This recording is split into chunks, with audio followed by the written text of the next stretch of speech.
A poor backpacker saves a woman trapped in a snowstorm, unaware she's a billionaire heiress who will change his life forever. Do not fall asleep. If you fall asleep now, you might never wake up. I am so cold. Please do not leave me. The wind screamed through the trees, whipping snow in every direction like a blinding white curtain. Jack stumbled forward, his scarf frozen stiff against his face, boots crunching through the knee-deep drifts as he fought to stay upright. His hands were numb, and every breath burned in his lungs. He should have stayed in his tent, but something in the distance had caught his eye. An odd shape just off the mountain pass, and now he was sure. It was a car. Half buried in snow, turned on its side, one headlight still faintly glowing through the storm. Jack's heart pounded as he reached it, brushing away the layers of snow covering the driver's window. Inside he saw her. A woman slumped over the steering wheel, her face pale, her lips tinged blue. Blood trickled from a cut on her forehead. She wore a luxurious winter coat, though now soaked and clinging to her like a shroud. Her hand hung limp from the wheel, a diamond bracelet glinting faintly in the fading light. Jack pounded on the glass. "Hey, can you hear me? Miss?" No response. Without hesitation, he reached into his backpack, grabbed his multi-tool, and pried at the door until it gave way with a groan. Frigid air poured in. Jack crawled inside, reached for her wrist, weak pulse but still there. He looked around. No other passengers, just her. He slid his arms beneath her and pulled gently. She moaned faintly but did not wake. He cradled her against his chest and carried her through the snow, slipping and staggering under her weight. The cold bit deep, but he did not stop. His tent was half a mile away, downhill, sheltered between two ridges. He reached it minutes later, breathless and shaking. He shoved open the flap and laid her carefully on his sleeping bag. The tiny stove was already lit, barely keeping the air inside above freezing. He stripped off her wet coat, then wrapped her in the dry blankets and his thickest jacket. He rubbed her hands, then her arms, trying to coax warmth back into her limbs. "Stay with me," he murmured. "You hear me? Stay with me." Her eyelids fluttered, just slightly. She whispered, barely audible, "So cold." Jack reached into his emergency kit, found the heat packs and activated them. He slipped them into her clothes, near her core, behind her neck, under her arms. Then he hesitated only a second before unzipping his own coat and slipping into the sleeping bag beside her, wrapping his arms around her trembling form. "It's okay," he said quietly, his lips near her ear. "You're safe now. I won't let anything happen to you." Outside, the wind howled on, relentless. Hours passed. Jack kept checking her breathing, her pulse, her color. She stirred occasionally but never woke fully. He rationed his water, melted snow to keep her lips damp, kept the stove alive with dry twigs he had stashed days ago. The storm showed no signs of slowing. He could not help but study her face. Delicate, high cheekbones, long lashes, the kind of beauty that did not belong to these brutal mountains. Who was she? What was she doing out here alone? There were no answers, only the storm and her shallow, precious breaths. In the darkest part of the night, she opened her eyes. Only for a second, but in that second she met his gaze, her lips parted. "You saved me." Then her eyes closed again. Jack swallowed the lump in his throat. "Yeah," he whispered. "But you're going to have to save yourself, too. I'm not letting you die out here." He held her tighter, feeling the warmth beginning to return to her skin. Outside, the storm roared. But inside the tent, for now, there was a flicker of hope. When she finally woke again, it was morning. The storm had passed, leaving the world outside silent and heavy with snow. The sun filtered weakly through the tent's flap, casting a pale light across her face. Jack was crouched nearby, boiling water over the tiny camp stove. Her voice was soft and hoarse. "Where am I?" Jack turned quickly. "Hey, you're awake." She blinked, confused. "Who are you?" "Jack," he said. "I found you. Your car was flipped over on the mountain road. You were half buried in snow." She looked down, seeing layers of unfamiliar clothes and blankets wrapped around her. Her fingers twitched. "You saved me?" "I guess so," he replied, handing her a small tin cup of warm water. "You've been out for nearly 2 days. You had a fever last night. Do you remember anything?" She took the water, her hands trembling slightly as she drank. Her face was pale, her forehead still bruised and swollen, but her eyes were more alert now. "My name is Claire," she said after a moment. "I think I was driving. There was a deer. I swerved. The car must have rolled. My phone, it wasn't working. That storm knocked out every signal tower up here," Jack said. "I couldn't get a call out either. We're pretty far from everything." Claire looked around slowly. The tent was cramped but dry. Simple gear was neatly stacked in the corners, and she was resting on layers of blankets and sleeping bags that clearly belonged to him. Everything smelled faintly of pine, smoke, and cold air. "You've been out here with me the whole time?" Jack nodded. "I didn't really have a choice. You were too weak to move, and I couldn't carry you far. Figured it was safer to wait it out here." Something in her chest tightened. "Thank you." Jack shrugged. "Don't mention it. Just glad you're okay." For the next couple of days, they stayed in the tent as snow blocked any chance of travel. Jack made simple meals from his supplies, canned beans, instant noodles, dried fruit, and shared everything with Claire. He made jokes to lighten the mood, taught her how to warm her hands properly, even gave her his only pair of thick socks when hers were still wet. Claire, used to silence and sterile luxury, found the rugged rhythm strangely comforting. She asked about his travels, and he told her about the towns he had passed through, the people he met, the mountains he had climbed. In return, she offered only bits and pieces about herself, careful, vague, enough to keep things light but never too revealing. But there was something in his presence that made her feel safe, not just physically, but deeply, quietly safe, like she could breathe. On the third night, the wind returned, not as fierce as before, but still sharp and moaning through the trees. Jack noticed Claire shivering, despite the layers of blankets. "You cold again?" he asked. She nodded, her voice barely audible. "A little. My head hurts." He moved closer, checking her forehead. It was warm, too warm. "You've got a fever again," he muttered, worry darkening his face. He lit the stove, boiled more water, gave her a painkiller, but her body kept trembling. Her breath grew shallow and her skin flushed. "We can't let your temperature keep climbing," he said. "This is going to feel weird, but it's the only way I know to bring it down." She opened her eyes slowly. "What do you mean?" Jack zipped open the sleeping bag. "Direct body heat. I've done it before during mountain rescue training. You just have to trust me." She hesitated only a second. Then she nodded. Jack climbed into the sleeping bag beside her, wrapping his arms around her carefully, his larger frame curling protectively around hers. His body was warm, steady, and she instinctively pressed closer. He spoke softly, calming her breathing. "You're going to be all right. Just stay with me." She closed her eyes again, but this time not from weakness, from comfort. Outside, the snow fell quietly once more. Inside the tent, two strangers shared warmth not just from the cold, but from something deeper, something that, though unspoken, had already begun to grow. The distant hum of a helicopter broke through the silence on the fifth morning. Jack stepped out of the tent, shielding his eyes from the sun's glare as it reflected off the snow. A search team in bright orange parkas emerged from the trees, waving and shouting as they approached. Claire was still weak but conscious, bundled inside the tent with fresh tea in her hands when they arrived. "We've been looking for you for days," one of the rescuers said, kneeling beside her.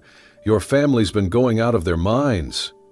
Jack stood a few feet away, watching as they examined her, wrapped her in thermal blankets, and placed an oxygen mask gently over her face. Claire kept glancing at Jack, wanting to say something, but everything moved too fast. She was lifted into the chopper before the words could leave her lips. All she managed was a final look back, her eyes locked with his, full of something raw and unspoken, and then she was gone.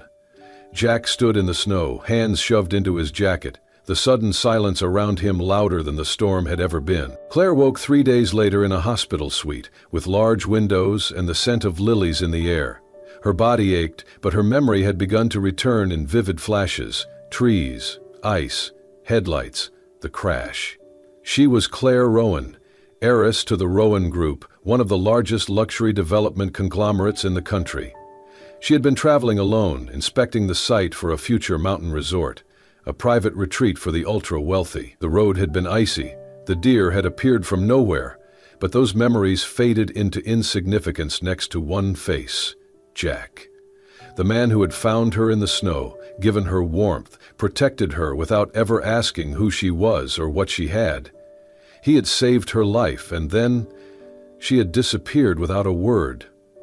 Her heart felt heavy with guilt, and something else, something deeper. A week later, Claire sat in her office high above the city, surrounded by glass, chrome, and endless emails.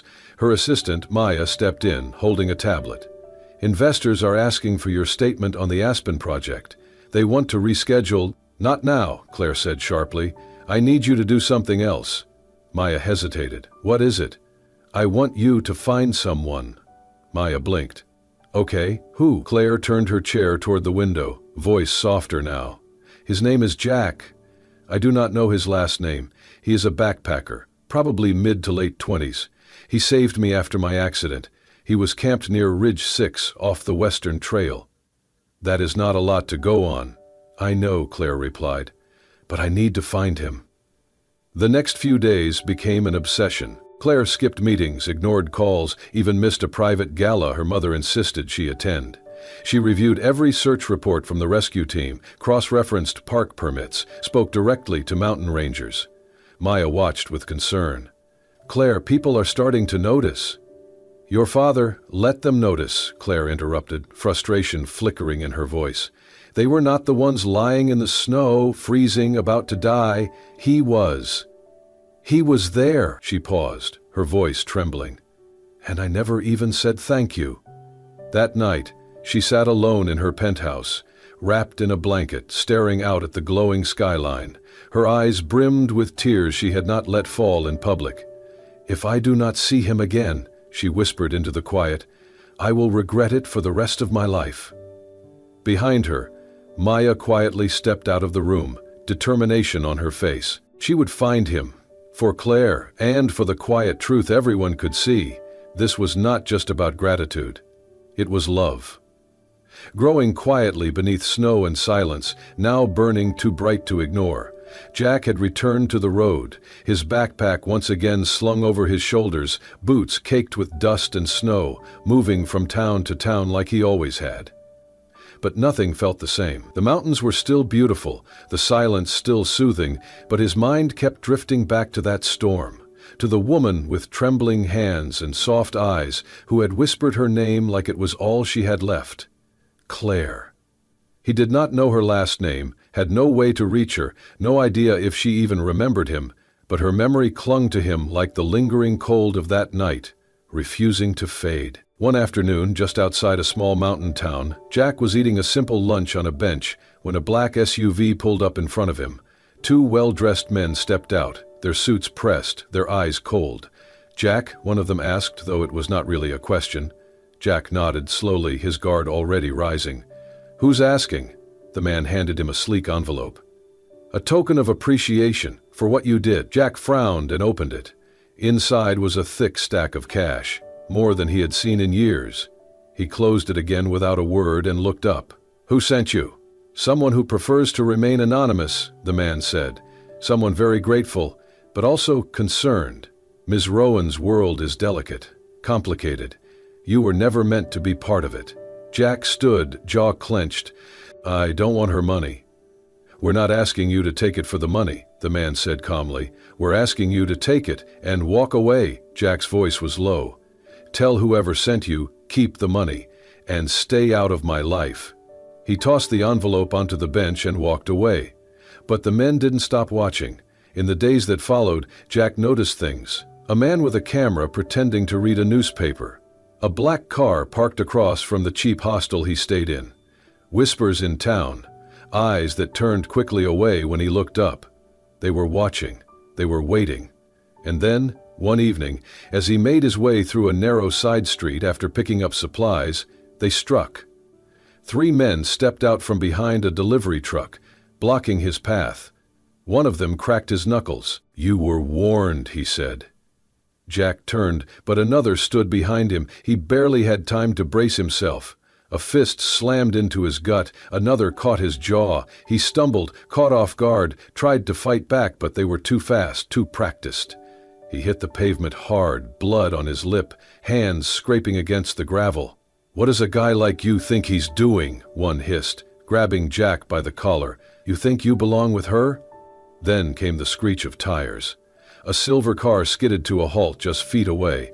The door flew open and a woman leapt out. "Stop!" Claire's voice cut through the air like a blade. "Get away from him!" The men froze. Claire ran to Jack, dropping to her knees beside him. Her designer coat fluttered in the wind, but she did not care. Her hands cradled his bruised face as she looked up at the men, fury blazing in her eyes. "Touch him again," she said through clenched teeth, "and I will destroy everything you work for." They hesitated, then stepped back. Jack coughed, blood on his lip, staring at her in disbelief. "Claire?" She nodded, eyes already welling. "I found you." She pulled him into her arms, trembling. "I'm so sorry. I didn't know they'd do this. I've been looking for you everywhere." Jack, still dazed, let her hold him. Her warmth was familiar, real. Claire whispered, "I should have told you who I was. I was scared, but I'm not running anymore. I'm here. And I'm not leaving without you." And for the first time since the snow melted, Jack felt something he had not felt in weeks. Safe, wanted, home. Snow fell again, thick and heavy, swirling through the air like a memory repeating itself. Claire dropped to her knees in the alley, her arms wrapped tightly around Jack's battered body, her tears hot against the icy wind. Blood ran from a cut on his cheek, smearing against the sleeve of her designer coat, but she did not care. "I'm here," she whispered over and over, her voice cracking with emotion. "I'm here, Jack. I found you." Jack, still catching his breath, stared up at her in disbelief. Her hair was damp with snow, her cheeks flushed from the cold and panic, but her eyes were the same ones he had watched flicker open inside that tent, and they were filled with fire. The men who had attacked him took a step back, uncertain now. Claire turned slowly, her voice rising with fury. "Who gave you permission to touch him?" she shouted, her words sharp and deadly. "Who told you to hurt the man who saved my life?" They stood in silence, the storm howling around them. "I don't care if my father ordered it or the board or anyone else," she continued, her voice trembling with rage. "If I ever see any of you near him again, I swear on my name. I'll walk away from my family, from everything forever." No one moved. No one spoke. Claire turned back to Jack, brushing his hair gently from his forehead. "I'm sorry," she whispered again. "I should have come sooner. I should have protected you." Jack sat up slowly, his body aching. You remembered everything?" She nodded, eyes glistening. "Yes. I remembered the car, the snow, the crash. I remembered your voice telling me not to sleep. I remembered your arms around me, keeping me alive." Jack looked at her, his voice low. "And when you remembered who you were, did you remember who I am too? Just a backpacker? Just a nobody?" Claire leaned in closer, cupping his face with both hands. "You are not a nobody. You are the man who showed me what it means to be safe, to be seen. You gave me something no amount of money ever could, your heart." Jack blinked, unsure what to say. Claire took his hand in hers. "I don't care about the world outside. Let them talk, let them judge. I'm not giving you up." He held her gaze, heart pounding beneath the bruises. "You're not scared of what comes next?" "I'm terrified," she said softly. "But I'm more scared of never feeling the way I feel when I'm with you." Jack swallowed hard. "Then let's do it." "Do what?" "Face it, together, all of it." Claire smiled through her tears. "Together." They helped each other up, still holding on, as the snow continued to fall around them. The men who had attacked Jack slowly retreated, melting into the storm.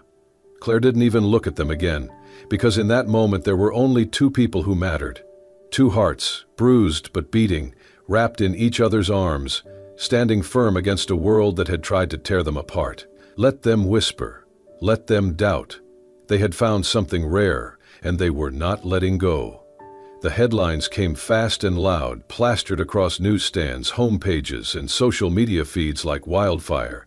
Heiress and her hero, billionaire Claire Rowan, linked to mysterious backpacker. Cinderella in reverse. Rowan heiress chooses love over legacy. Jack who? The man who stole the Rowan heiress's heart? Claire had expected attention. She'd prepared herself for whispers and curious glances, but she hadn't anticipated the sheer brutality of it. The media circus became suffocating. Reporters camped outside her building day and night. Paparazzi chased her car through the streets like predators, their flashes constant, their voices invasive. Even respectable business outlets published speculative op-eds questioning whether her emotional instability would affect investor confidence in Rowan Group. The press labeled Jack everything from a mystery man to an opportunist. They dug into his past, his lack of pedigree, his nomadic lifestyle, trying to make sense of how a woman like Claire could ever fall for a man like him. Her parents were livid. "You're destroying everything we built," her mother spat one evening, her fingers trembling around a crystal glass. They sat in the dining room of the Rowan penthouse, the city sparkling far below their feet. "You've embarrassed the family. Your name was a brand, Claire. Now it's gossip fodder." Her father's disappointment was quieter but sharper. "You're not just our daughter, you're an executive, a leader. You were raised for this life. You think love excuses walking away from your responsibilities?" Claire listened, not with defiance but with calm resolve. She let their words fall like stones into the silence, waited for the echoes to fade. Then softly but firmly she said, "If I have to choose between the fortune you built and the man who saved my life, I choose him." They stared at her, stunned, but she meant every word. Meanwhile, Jack tried to keep his head above water. The city, the media attention, the lavish events, they were not his world. He wore the suits Claire's assistant picked out, stood beside her during press appearances, shook hands with executives and smiled through it all. But inside he was suffocating. He missed the forest, the quiet, the honesty of people who didn't care what name you carried or what you were worth. Every time someone handed him a flute of champagne or asked which hedge fund he worked for, he felt the walls close in. He never said a word to Claire. He didn't want her to feel like she had to choose. But the cracks showed. The breaking point came at the Rowan Foundation's annual charity gala. The ballroom was a masterpiece of elegance, chandeliers glittering overhead, gold-edged menus, an orchestra playing softly in the background. Claire wore an emerald green gown that shimmered like starlight when she moved. She looked every bit the heiress, every bit the woman they wanted her to be. Jack stood at the edge of the room, watching as she mingled with donors, laughed politely at jokes, posed for photos. She was brilliant, gracious, untouchable. Someone approached him, holding a glass of scotch. "Which firm are you with again?" the man asked casually. "You look like Westmont, or maybe one of those boutique startups." Jack didn't answer. He couldn't. He turned, walked toward the exit, slipped out the side door, and kept walking. The rain had started falling, soft, misting down like sorrow. Jack loosened his tie, shoved his hands into his coat pockets, and walked down the empty street, each step heavier than the last. He felt foolish, out of place, like a ghost in someone else's dream. Claire noticed his absence almost immediately. She searched the ballroom, her smile fading as she scanned the crowd. When she learned he had left, she didn't hesitate. She ran. Out into the rain, the silk of her gown clinging to her legs, her heels clicking on the slick pavement. Her hair was already soaked, mascara streaking down her cheeks, but she didn't care. "Jack!" she cried, her voice breaking the stillness. He turned, startled, his heart clenched at the sight of her, drenched, breathless, radiant even through the storm. "Claire, what are you doing?" he asked, his voice barely audible over the rain. She stopped in front of him, panting. "You walked out." "I don't belong there," he said simply. "In your world." She shook her head, tears mixing with rain. "Don't you get it? I don't want that world without you. I'd give it all up if I had to." Jack looked away. I don't know who I'm supposed to be in all of this." "You're supposed to be you," she said, reaching for his hands, gripping them tight. "That's who I fell in love with." He stared at her, stunned by the fierceness in her eyes. She took a breath. "I'd rather live in a cabin with you, wake up to the sound of birds, drink cheap coffee and warm my hands by a fire, than be a queen in a palace with no soul. I'd rather live a simple life with you than be a lonely queen." Jack didn't speak. He just pulled her into his arms, holding her close, letting the rain fall over them like a blessing. In that moment, nothing else mattered. Not headlines, not fortune, not legacy. Only love. Only them. After that night in the rain, everything changed. Jack didn't walk away again. Instead, he walked forward, with Claire by his side. They returned to the mountains not as a place to escape from the world, but as a place to build something new, something meaningful. The plan was simple but bold. Create a community-based tourism project that preserved the natural beauty of the land while empowering the people who lived there. Jack brought the idea, Claire brought the resources. Together they made it real. They traveled from village to village, meeting elders, learning traditions, listening to the needs of the people. They didn't come with checkbooks and blueprints. They came with open hearts. With every handshake and every meal shared around a campfire, trust was built. Claire stepped down from her role as CEO of Rowan Group, shocking the business world. She announced she would no longer be the public face of a company she no longer believed in, not in the same way. "I'm not walking away," she told reporters. "I'm just walking somewhere better." She took on an advisory role instead, redirecting funds into sustainable tourism, education, and local empowerment. The board balked. Her father protested, but Claire stood firm. And Jack, once a man with nothing but a backpack and a quiet heart, became a symbol of something bigger: authenticity, action, and love that wasn't afraid to get its hands dirty. Together they helped build schools in remote hamlets, supported local artisans, funded local water systems and bridges that would connect families across rivers that had divided them for decades. Children ran through the new classrooms shouting their names. Women taught Claire to weave.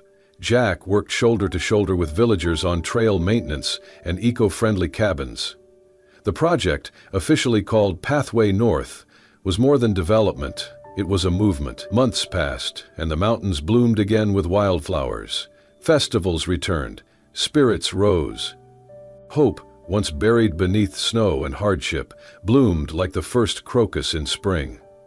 And then came the festival. It was a celebration of culture, of harvest, and of new beginnings. In the heart of a highland village, surrounded by terraced fields, bonfires were lit and drums echoed into the night. Colorful banners swayed in the wind. Children danced in circles, their laughter rising into the stars. Jack stood near the center of the village square, heart racing. Claire stood nearby, barefoot on the packed earth, hair braided with strands of red thread given to her by local girls. Her face glowed in the firelight. She had never looked more radiant, more alive. As the beat of the gongs slowed, and the village elder raised his hand for silence, Jack stepped forward. He turned to Claire, took a deep breath, and dropped to one knee. The crowd gasped. Claire's hands flew to her mouth. "I never thought I'd find you," he said softly, voice carrying through the hush. "And then, in the middle of a storm, I did. You changed my life in ways I didn't know were possible. You showed me that love doesn't need a palace, it just needs truth." He pulled out a small box. Inside was not a diamond, but a simple silver ring, etched with the shape of a lily, the flower that bloomed where they had first met. Claire's eyes filled with tears. "Will you keep building this life with me?" Jack asked. "Will you marry me?" She knelt down beside him, laughing through the tears, and threw her arms around his neck. "Yes," she whispered. "Yes, 1,000 times yes." The crowd erupted into cheers. Gongs rang out. Fireworks lit the sky, humble, homemade bursts of color that shimmered above their heads. And in that mountain village, far from the towers of power and the noise of the world, two hearts beat as one. Their love had survived storms, secrets, and scars. Now, it was ready to grow roots. 1 year later, the snow fell softly over the treetops, blanketing the mountain like a silent lullaby. The forest lay still beneath the weight of winter, each branch gently bowed with fresh powder. Nestled deep in that peaceful wilderness, a small wooden cabin stood warm and glowing, smoke curling from the chimney like a ribbon unfurling into the crisp silver sky. Inside, the air was thick with the scent of pine, firewood, and cinnamon tea. A soft golden light flickered from the fireplace, dancing across the wood-paneled walls and casting shadows that stretched and swayed like memory. Claire sat curled in an armchair close to the fire, her legs wrapped in a thick wool blanket, a notebook resting on the gentle curve of her growing belly. One hand held a pen, the other absently rubbed slow circles over the fabric stretched across her middle. She wrote slowly, carefully, her brow furrowed in thought.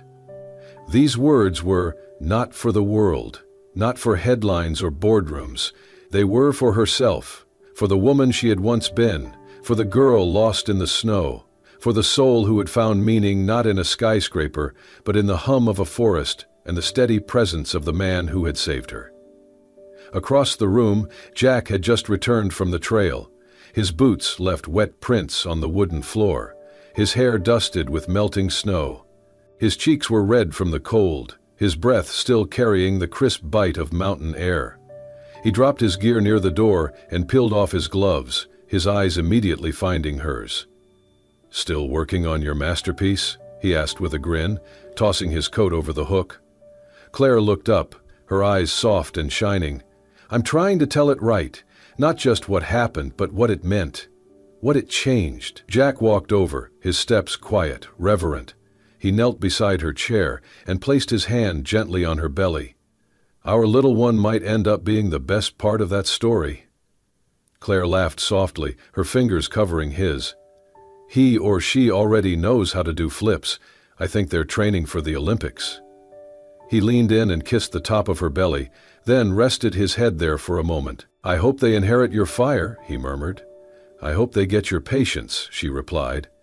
They sat in silence for a while, listening to the crackle of the fire and the faint rustle of snow falling against the window pane.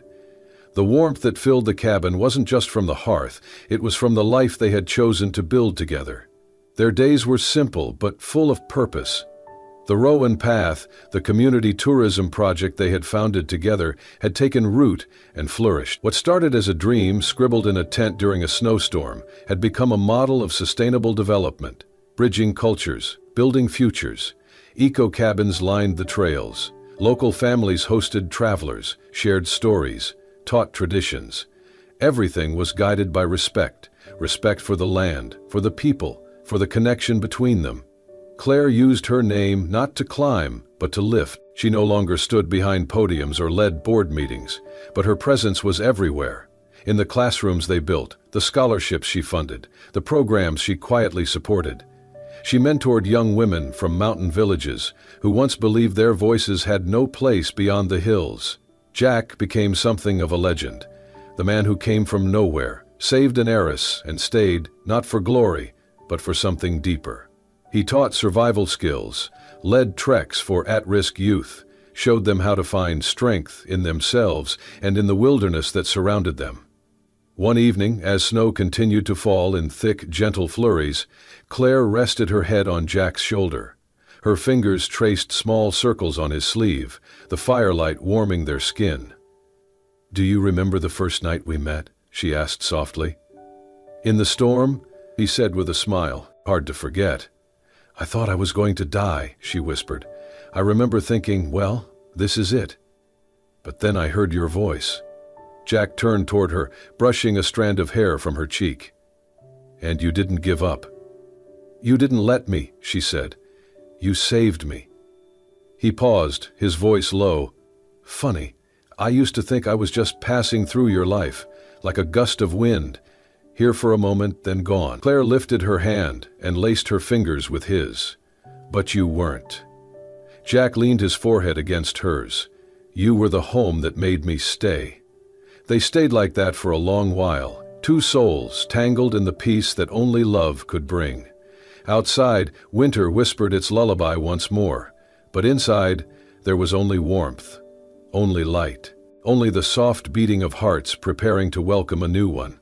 And though the world beyond their window lay frozen, spring had already begun inside their little cabin, quiet, unwavering, and eternal. And so, from a snowstorm that nearly stole a life, to a love that rewrote destiny, Claire and Jack's journey reminds us that sometimes, the people we least expect become the ones who change everything. Not with wealth, not with status, but with warmth, courage, and the kind of love that melts through every storm. They were from two different worlds, but their hearts spoke the same language. If this story touched your soul, made you believe again in unexpected love, second chances, and the quiet beauty of a simple life, then don't keep it to yourself. Be sure to like, subscribe, and hit the bell icon so you never miss another story that stirs your heart. Welcome to Soul-Stirring Stories, where every story is a journey home.